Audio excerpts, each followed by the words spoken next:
Good morning. We have quite the day ahead of us. We have quite a bit to do on the boat. We have literally 1 week until opening game fish season in southern Wisconsin. And I have not even touched it besides doing a water pump. And oh, check out the new hat. Got it from Vistaprint. They were pretty reasonably priced. It's like $22 after all said and done. Really reasonably priced compared to a lot of other places, $50, $60. But I'm not going to ramble about that right now. We got some stuff to get done on the boat. I got to put the new water separator filter on, change a couple fuel lines, make sure the batteries are all good, a couple other odds and ends. Let's go pick it up. Let's go get that done. At least it'll be one less thing to worry about as soon as game fish season comes around. So let's do it. Man, the truck is just dirty. Definitely think I'm going to give this thing a bath today. That's one thing about black trucks. They look good when they're clean, but don't look the best, especially when they're dirty. So we're on the way right now to go pick up the boat. We'll get this stuff all settled and done. I might have to run up to Bass Pro or Cabela's later on to pick up some gear before fishing season kicks off. I actually started a different job now, and yeah, I know you guys are thinking, oh, you started a new job about 3 months ago. Things didn't work out as it planned, and mainly I just don't want to stick around a place where I'm not going to end up being happy or it's just not for me. So on to the next thing, see how this career will continue as being a welder. So let's go pick up the boat, let's get some odds and ends done, and we can get some other stuff done. I'm hoping we're not going to have too much wind noise, but all right, we picked up the boat. I'm going to end up getting a new hose for this. Some of you may not know, this line here actually blew off full throttle a couple of years ago from just being careless and really wanting to fish, and it locked this whole motor up. So we're gonna replace this. This thing's 2 years old. It's still okay, but I'd rather just replace it to be safe.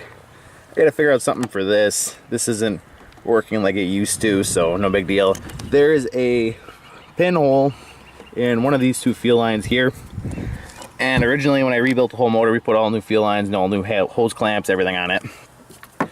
Apparently it was supposed to be fuel injection hose, never was. So now we got this stuff here. This is actually fuel injection hose, good up to 225 PSI. This whole EFI system's 40 to 50 PSI. Apparently this doesn't hold up, so we're just gonna replace that. And then there's a spin-on filter that goes here, which is for the water separator to help just keep water and crap out of the fuel lines. But other than that, not a lot to do. All the batteries are charging finally. And once we get all this stuff figured out, we will get it running. Hopefully we'll get that done soon. Oh, that's nice. That's why you always go over everything before the fishing season starts. I go over a minute to kind of just talk about this too, and this is why a lot of people should be replacing their fuel hoses. You can see inside of this fuel hose here, all this crap. And this is from ethanol fuel and just about anything else that comes in your fuel. And what it's doing is it's actually starting to dry rot it from the inside out. This is part of the reason you have to replace your fuel lines every now and then, because the fuel lines will actually start deteriorating and it'll start clogging filters, start clogging carburetors. Even worse, it'll start clogging your fuel injection system as well.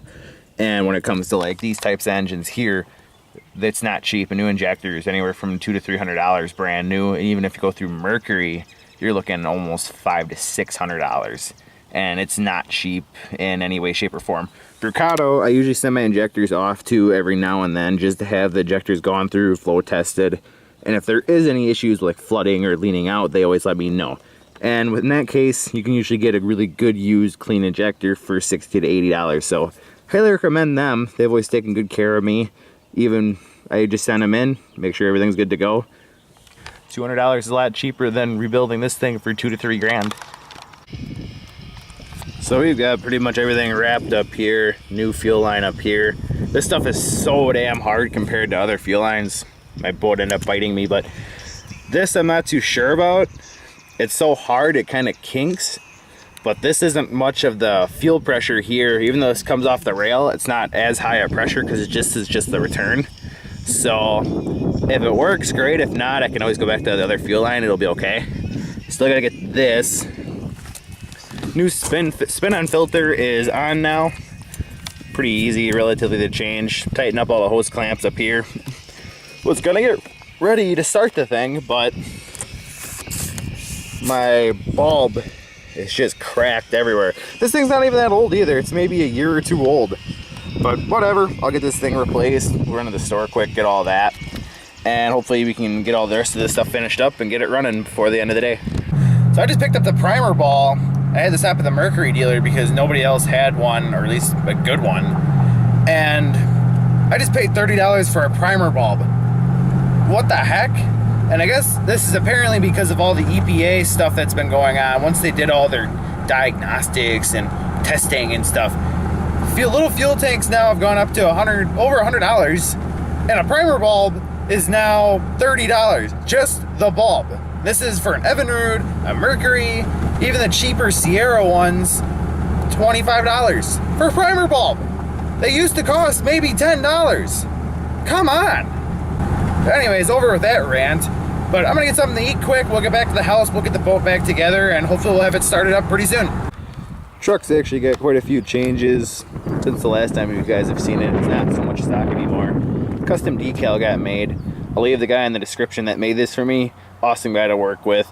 We had a couple snags up on the decal, but came out beautiful. Got the cubes down here to help kind of see at night. A couple decals in the back window.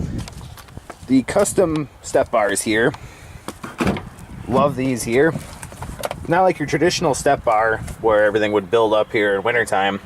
Everything kind of falls through, and you always have grip. And lastly, the headlights got built. These are custom retrofits with D2S projectors, 4.0s, and mini H1s. I'm going to be changing the projectors out later on though. Been having a couple issues with the quads. We're going to go to the Highlands profile LED high beam, so that'll be happening in the next couple of weeks. Maybe Lunkers TV should look at a set of these instead of investing in $200 spider lights. You might actually like the output a little bit better from these. That's kind of how the whole truck is right now. Got most of the stuff done on the boat. It got really cold out in the last couple hours. We were supposed to get rain, no idea what happened, but I put a little bit of slick wax on here, Lucas Slick Mist, I should say, just to help kind of keep this clean, keep the buildup off of it. For a 1992, the boat's still pretty clean. She's got her battle scars though, but still a trusty boat. Most of the stuff on the boat is actually done, or outboard wise. New spin-on filter, new $30 primer bulb, a couple fuel lines, and that's about it, man. New oil line from the actual pump to the VST tank. So that's about it. Batteries are looking pretty good. I gotta clean up a couple other things, but getting a little chilly out here to be out here in a hoodie, and I don't really feel like putting on a jacket. We are gonna head inside. We're gonna talk about a couple things, mainly pertaining to the contest and a couple updates before that. So let's get inside before it gets a little too cold and get the cover back on the boat. So that kind of wraps up this day and all the stuff we got done. It's nice to actually get the boat going and making sure a lot of the stuff is good. And it's always a good thing to do right before the fishing season, not just jump in the boat, start it up, and go. Because there's a lot of preventive maintenance you got to do and a lot of other odds and ends to make sure everything's good to go, like checking your bearings, checking lower unit fluid, which you should be doing every fall, draining and then refilling. Get all the water out, check fuel lines, check oil lines. If you don't check oil lines, it can be really expensive. Learn that the hard way. But anyways, you guys got up to 350 subs. I really appreciate that. I love the support. Without you guys, these videos aren't possible, and me making content just wouldn't be happening. So thank you guys, as always. I always appreciate the support. And like I said, if we hit 350 subs, I'm going to be giving away a reel. And it's going to be one of my more favorite budget reels. And it's still a pretty good amount of money. It's a Pflueger Trion. It's a 30 size though. It's one of my personal favorites for budget wise. Going to be going to one of you guys. Since you guys got me up to 350 subs, I'll be giving that away along with all the other baits as well. That will be announced next Saturday during opening day. So stay tuned for that video. And I look forward to making that. And I'm looking forward to go back on the water. I look forward to bringing more content to you guys. So thank you guys for watching this video. And I will see you guys next time. Be sure to live your life one cast at a time. I'll see you guys next time.